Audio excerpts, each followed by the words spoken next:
Lorsqu'on va encore plus loin, mes chers amis, les médecins nous font comprendre que le poison, d'après la quantité qui a été retrouvée, bien sûr, dans son foie, ils calculent, ils se disent non, le poison a été injecté, c'est-à-dire que le poison, Ahmed Bakayoko a pris le poison en janvier. Je prends l'exemple très simple, vous allez bien comprendre. Une femme enceinte, quand elle tombe enceinte de 3-4 mois, le médecin est capable de savoir quand est-ce qu'elle a eu ses premières règles, en fonction de la grosseur du ventre et du fœtus. Ils sont capables, mais c'est pareil. Lorsqu'il y a une quantité, bien sûr, de poison qui est stockée quelque part, en fonction de la quantité de poison, ils sont capables de déterminer quand est-ce, à proximité, quand est-ce cet individu a pris le poison. Donc, en fonction de ça, ils sont capables, franchement, de traiter aussi le poison. C'est là que Ahmed Bakayoko se sentait. C'est dans le mois de janvier que Ahmed Bakayoko a été bel et bien empoisonné. Janvier, début janvier, il a été empoisonné parce qu'il est venu à Paris, il a fait un check-up, mais malheureusement, ça n'a pas fonctionné. Il est reparti parce qu'ils n'ont rien détecté. Je ne sais pas si vous comprenez un tout petit peu. Ahmed Bakayoko, aujourd'hui, on peut l'affirmer. On peut confirmer que le ministre Ahmed Bakayoko a bel et bien été empoisonné dans le mois de janvier par rapport, bien sûr, à la quantité de poison qu'ils ont retrouvé dans son foie. Les spécialistes en médecine ont démontré. Oui, mes chers amis. Et la manière dont l'État du Côte d'Ivoire s'est comporté, bien sûr, envers M. Ahmed Bakayoko, le Premier ministre, on a l'impression qu'il y a une volonté manifeste en fin de compte de pouvoir éteindre ce dernier. Couché sur son lit d'hôpital, il ne peut pas répliquer, ne serait-ce qu'aux attaques. Et on découvre la drogue chez lui, on découvre la drogue sur son genre, on le salit partout, on poursuit ne serait-ce que ces éléments. Mais parfois on se pose la question, qui a empoisonné dans le mois de janvier M. Ahmed Bakayoko? C'est un Premier ministre de la Défense. C'est un Premier ministre, ministre de la Défense, s'il vous plaît. Mettez-moi sur le cœur, les gens veulent chercher à arrêter encore ma vidéo. Mettez-moi le cœur, s'il vous plaît. Mettez-moi sur le cœur. Attends, lui, je vais le bloquer tout de suite. Ne t'inquiète pas, mon cher ami, je vais te bloquer parce que ma vidéo a été arrêtée plusieurs fois. Mettez-moi sur le cœur. C'est qui ça?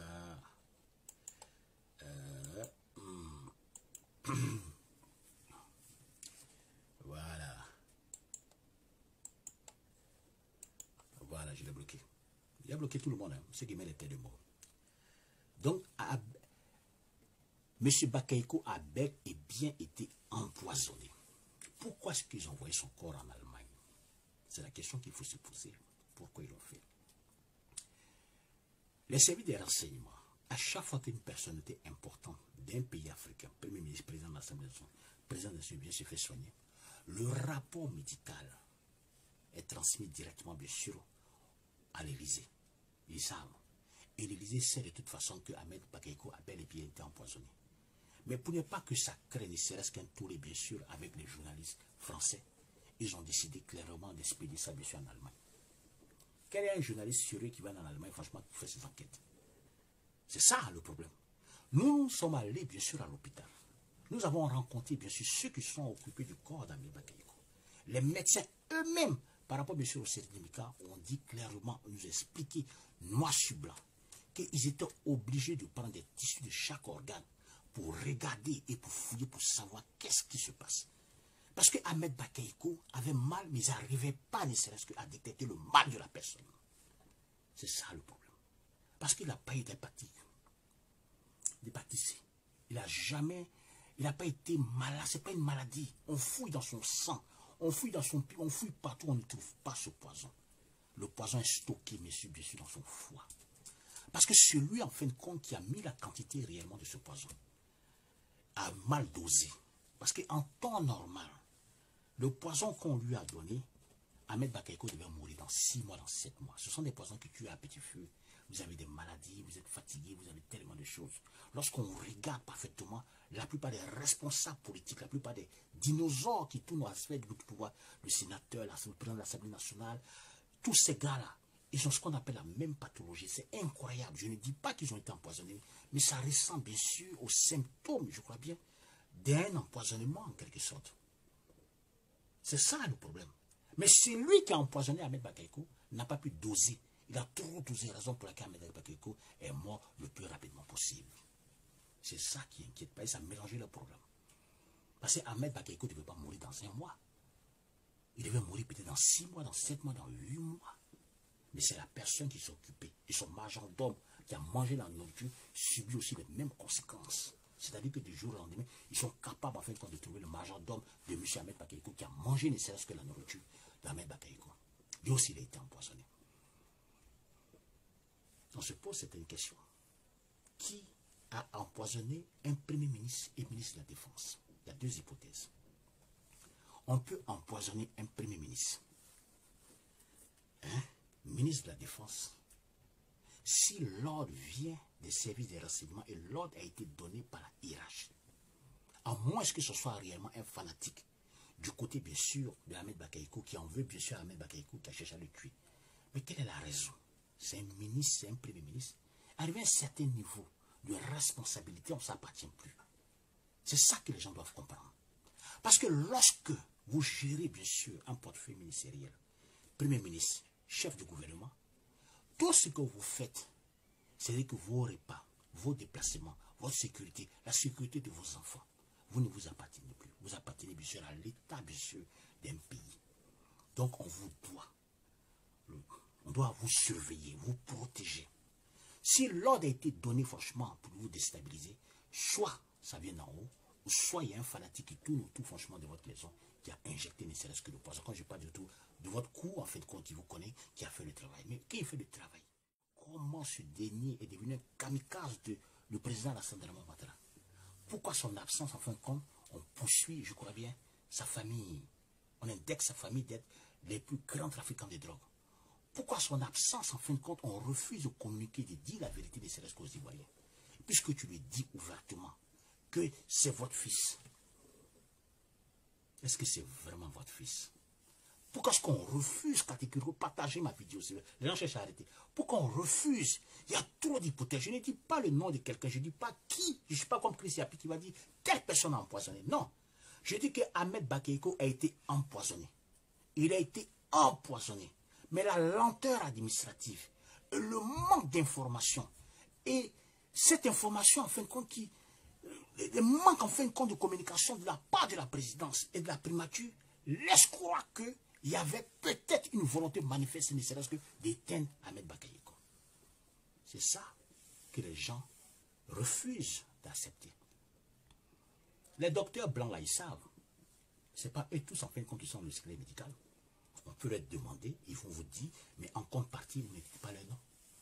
Parce que le fait même que je dis que Ahmed Bakayoko a bel et bien été empoisonné, il n'y a jamais eu ne serait-ce qu'un démenti. Il ne peut pas avoir un démenti. Je mets quiconque au défi. Demandez bien sûr à son épouse, Yolande Bakayoko, elle a toutes les informations. C'est ce que je dis là, c'est faux, qu'elle vient apporter ne serait-ce qu'un démenti. Elle sait que son mari a été empoisonné. Il a bel et bien été empoisonné. Ahmed Bakayoko est mort d'un empoisonnement. Mais qui l'a fait? Qui? Et il est empoisonné à partir en janvier, parce qu'il est venu pour la première fois. Il est reparti, ils n'ont rien trouvé. Est-ce que vous comprenez? C'est un poison qui ronge.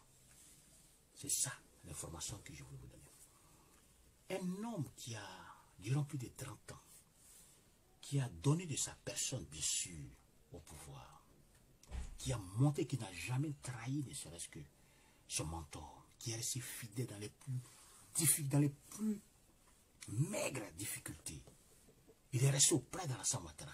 Il a donné ça. Il était le kamikaze. L'homme a tout fait. Il est assis sur l'hôpital et on fait sortir, ne serait-ce que le 1er mars, une histoire de drogue.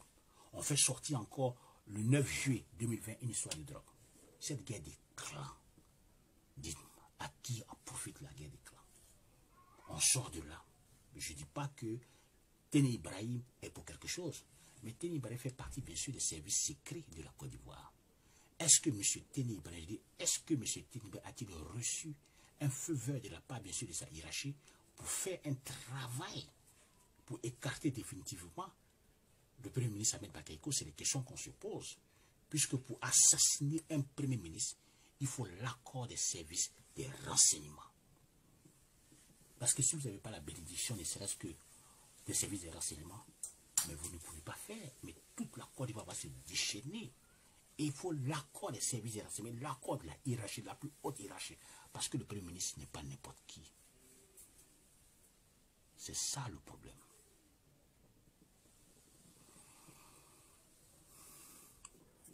C'est ça.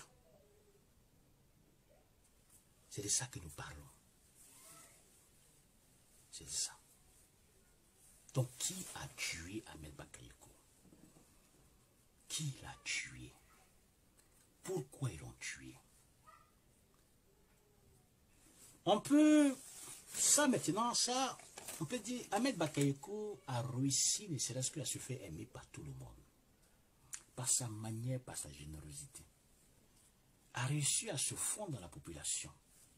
Même si de temps en temps il faisait ses crises, bien sûr, dans son bureau, ce qui est tout à fait normal parce qu'il veut la perfection. Mais il a réussi à ne pas véhiculer ce qu'on appelle des messages nauséabonds, xénophobes et tribales. C'est vrai. Il a été l'un des fidèles, auprès, bien sûr. Il n'a jamais été mêlé par les malversations, je crois, définies. Et comme par hasard, en juin 2020, on lui met ce qu'on appelle cette affaire de drogue derrière lui. Et en mars, sur son lit d'hôpital, on réveille encore cette affaire de drogue. Et on poursuit maintenant tous ceux qui sont à côté de lui. Est-ce que c'est une manière pour un pouvoir? Donc quelqu'un qui est rentré dans le camp depuis 1900, depuis plus de 30 ans, il est avec les gars. Est-ce que c'est parce qu'il est tellement aimé de la population? Est-ce que ce sont des questions que moi-même je me pose? Je n'affirme pas. Mais j'affirme qu'Ahmed Bakayoko a été empoisonné. Ça, je l'affirme. Parce que nous avons les éléments ici pour dire qu'Ahmed Bakayoko a été empoisonné. Et nous relatons ce qu'on nous a dit. Mais en même temps, nous protégeons aussi nos sources. Demandez bien sûr à sa femme et son épouse. Il a bien été empoisonné. Ahmed Bakayoko est mort d'un empoisonnement. Ouais, mes chers amis. Voyez-vous, on va boire un peu d'eau. Parce que aujourd'hui, un homme politique est là pour sauver la vie. L'homme politique, quand on fait de la politique, c'est pour sauver la vie. On peut avoir des divergences, mais il y a des limites à ne pas dépasser. Il arrive à un certain moment, tout le monde, bien sûr, a ses ambitions. Ahmed Bakayoko, il arrive à un certain moment où, comment est-ce qu'il se comporte? C'est tout à fait normal, étant donné que le peuple n'appartient à personne. Le peuple peut lui ramener l'ascenseur, peut-être étant peut-être le futur président de la République. Est-ce que c'est parce qu'on voyait peut-être Ahmed Bakayoko étant un futur président de la République qu'il a été éteint, ou bien c'est parce que Ahmed Bakayoko gênait, ne serait-ce que dans l'appareil politique, qu'il a été éteint. Mais Ouattara, tu as formé quelqu'un. Vous avez formé quelqu'un, excusez-moi, vous êtes le président. Vous avez formé quelqu'un. Parmi toutes les personnalités, tous vos enfants que vous avez formés, il y a des gens qui vous aiment, qui ont pris tout de vous. Peut-être qu'ils n'ont pas pris à 100%, mais qui ne vous ont jamais trahi. Qui ont été là à vos, qui ont été là matin, midi, soir.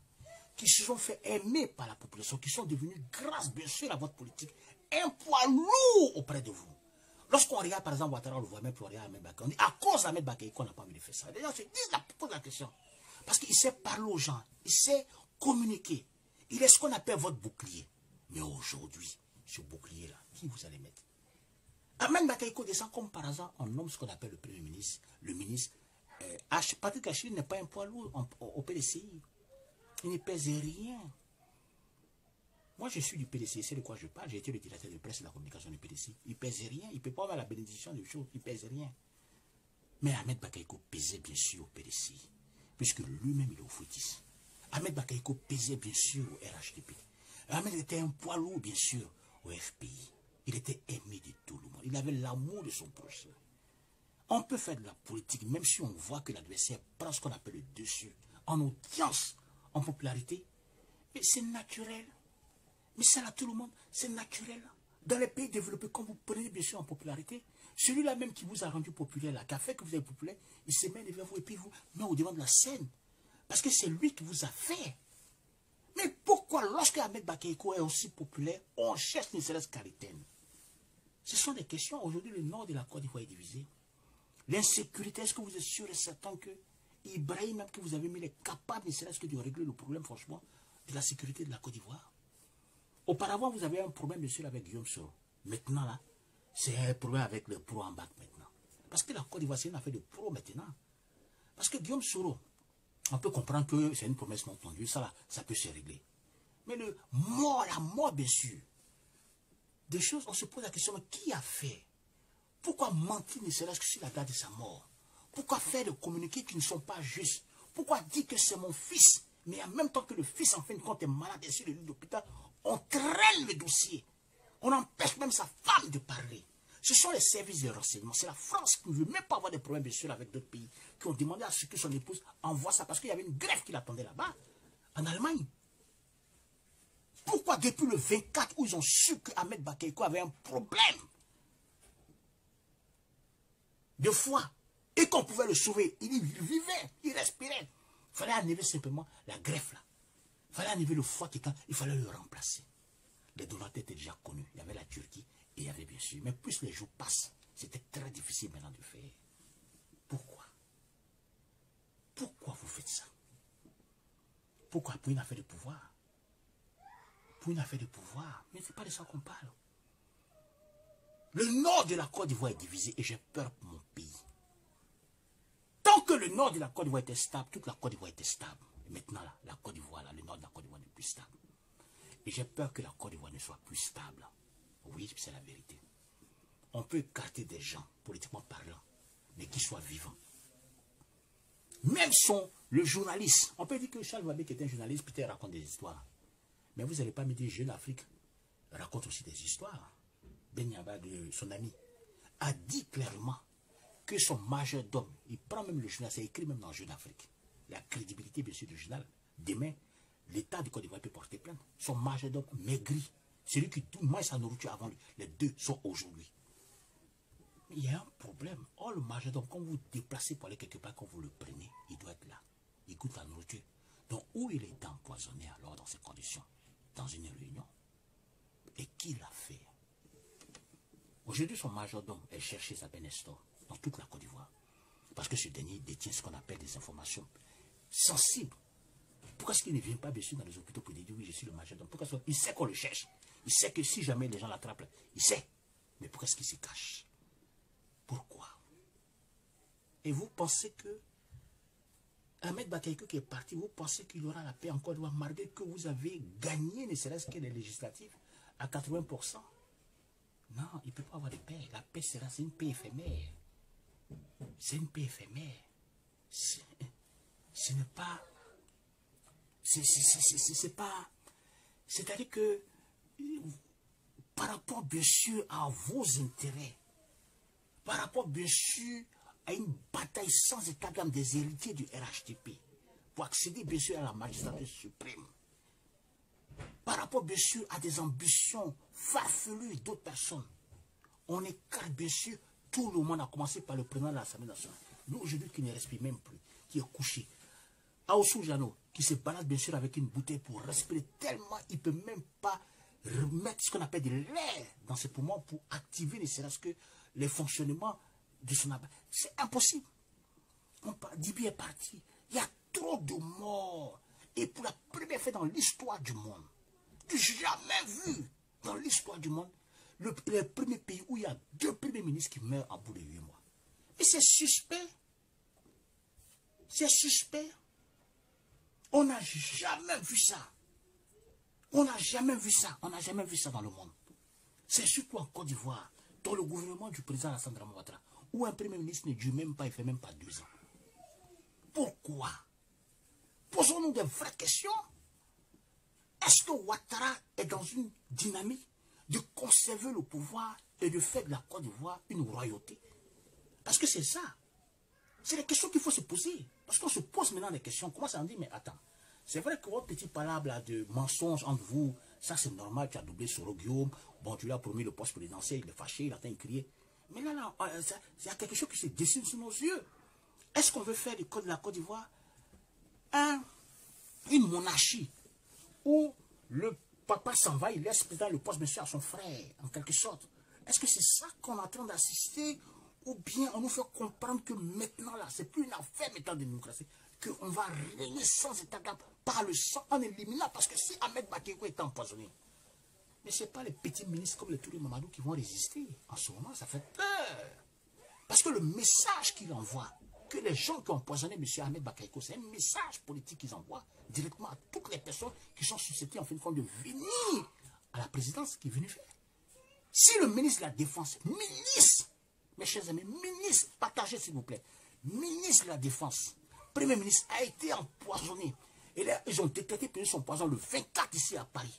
Et les médecins français attestent qu'il est empoisonné. Transporté bien sûr en Allemagne pour subir ce qu'on appelle une grève du foie parce que le foie est mort. Et que la personne qui l'a empoisonné a mal dosé le poison. Et c'est que ça fait peur. Vous ne pouvez pas cacher ça. Vous ne pouvez pas cacher. Vu votre comportement, vu des communiqués qui sortent, où on dit que non, il a une fatigue.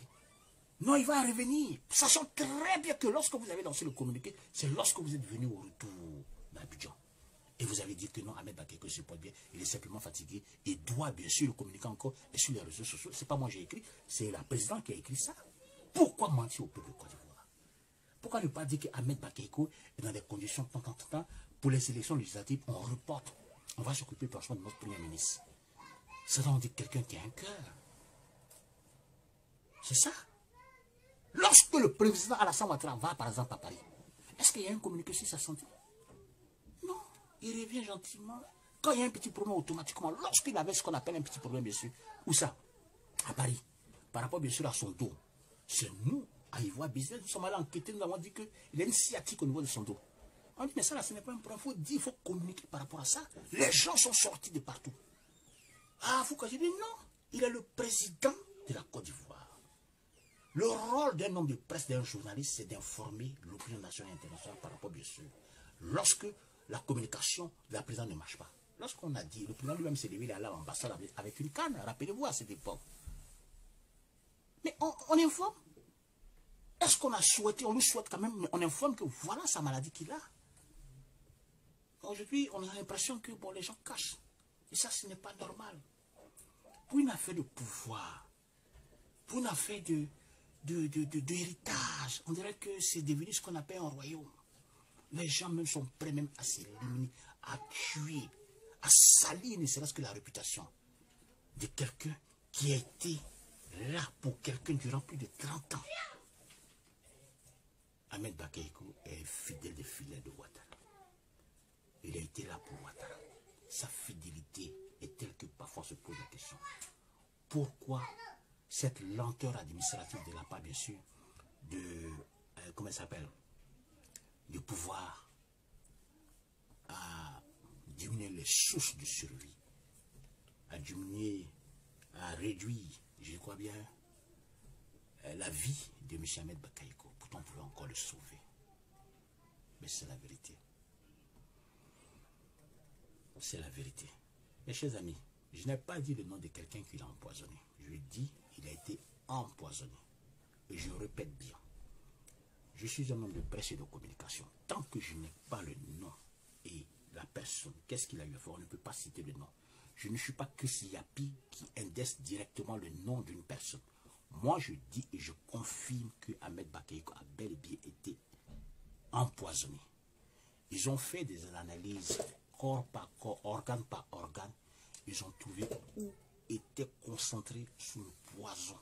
Et le poison allait se concentrer, bien sûr, dans son foie. C'est ça qui a prouvé qu'il ne serait qu'une tumeur. Et on pouvait sauver la tumeur le 24 février au 26. Mais il y a une lenteur administrative. Il fallait que le président Alassane Ouattara arrive le 3.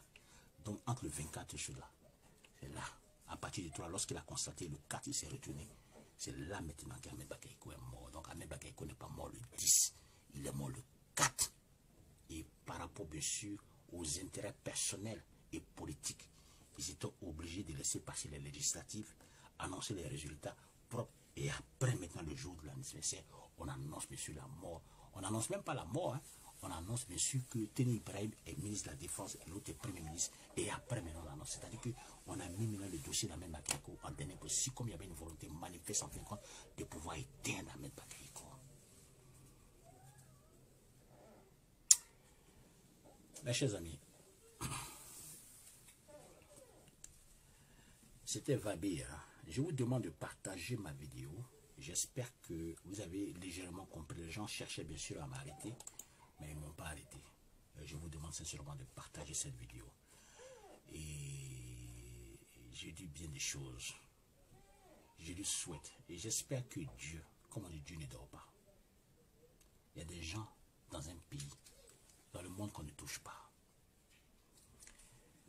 La Tunisie est un pays corrompu.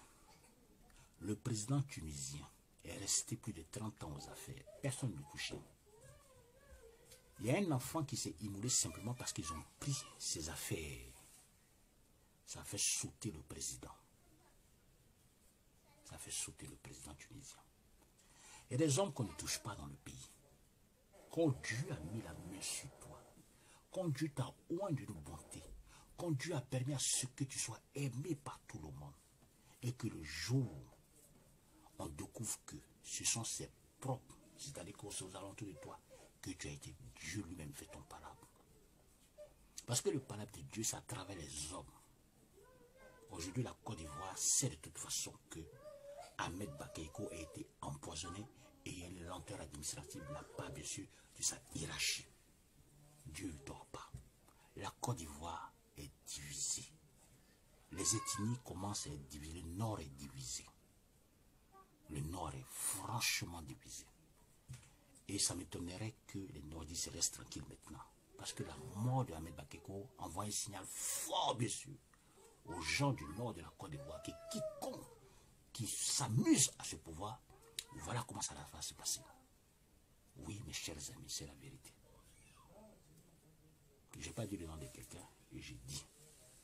Mes chers amis, partagez s'il vous plaît. Partagez au maximum. Et je vais vous laisser écouter ne serait-ce qu'une petite chanson qui me fait plaisir. Je ne sais pas si je peux trouver ça. C'est une vraie chanson, mais je ne sais pas si je peux la trouver, mais...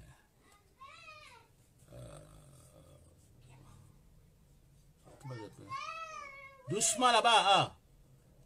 Ce sont mes enfants, excusez-moi, hein, écrit partout. Oui, c'est dimanche.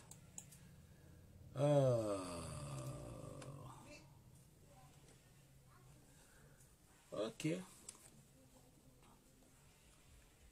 Change mon histoire. Pourquoi vous êtes en fait l'esclave de Big Pharma? Détoxifiez votre corps et brisez le site. C'est pas possible. Vous avez libéré le garçon là. Qui l'a fait? Mais pourquoi est-ce qu'il l'a fait? Qu'est-ce qu'il gagne? Qu'est-ce qu'il gagne?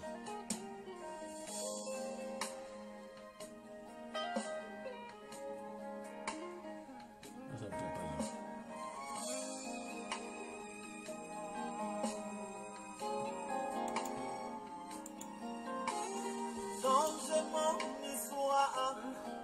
Jésus a changé mon histoire. Change mon histoire. Mettez-moi sur le cœur là, hein? Il met des têtes de moi. Mettez-moi sur le cœur s'il vous plaît. Il a essuyé mes larmes. Jésus a changé mon histoire. Il a essuyé